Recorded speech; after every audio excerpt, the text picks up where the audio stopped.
Ini ada yang memberi tanggapan. Ya Allah, sampai segitu nih, turun tangan sendiri biar dipercaya orang sebagai Tuhan.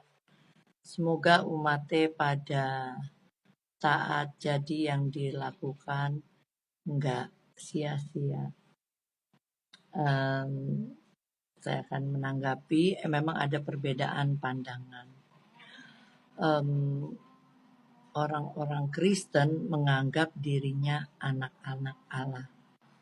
Jadi lumrah kalau bapaknya atau yang kita panggil Allah, yang kita panggil sebagai Bapa, dia mau turun tangan sendiri dalam Yesus Kristus ya, untuk menolong kita anak-anaknya.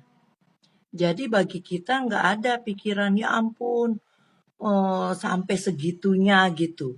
Nggak ada, kita pikirannya lumrah, kita anak gitu.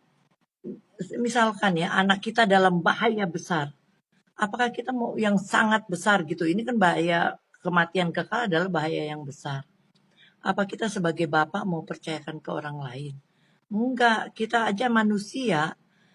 Banyak tuh video-video bapaknya gimana sampai mau kasih nyawanya untuk nolong anaknya gitu kan, banyak. Itu manusia. Apalagi Tuhan yang mengasihi kita lebih dari manusia mengasihi kita, lebih dari Bapa kita mengasihi kita. Itu Alkitab bilang.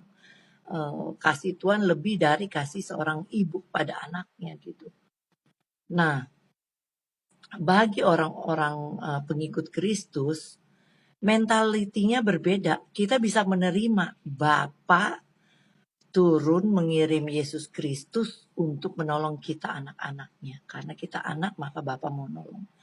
Tapi saya bisa mengerti orang-orang yang tidak menganggap Tuhan sebagai Bapanya, tapi menganggap diri mereka adalah budak, atau mungkin juga dari keturunan budak, dari keturunan hamba, pasti cara berpikir emang beda.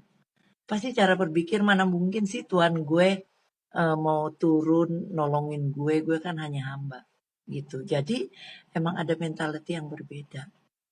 Itu sebabnya untuk menjadi anak, pertama kita harus terima Yesus sebagai Tuhan dan Juru Selamat. Alkitab mengatakan mereka yang hidup dipimpin oleh Roh, maka mereka disebut anak-anak Allah. Nah, gimana supaya hidup kita dipimpin oleh Roh? Caranya adalah terima Yesus sebagai Tuhan dan Juru Selamat. Apabila Roh Kudus sudah ada dalam kita, maka kita bisa mengerti kenapa seorang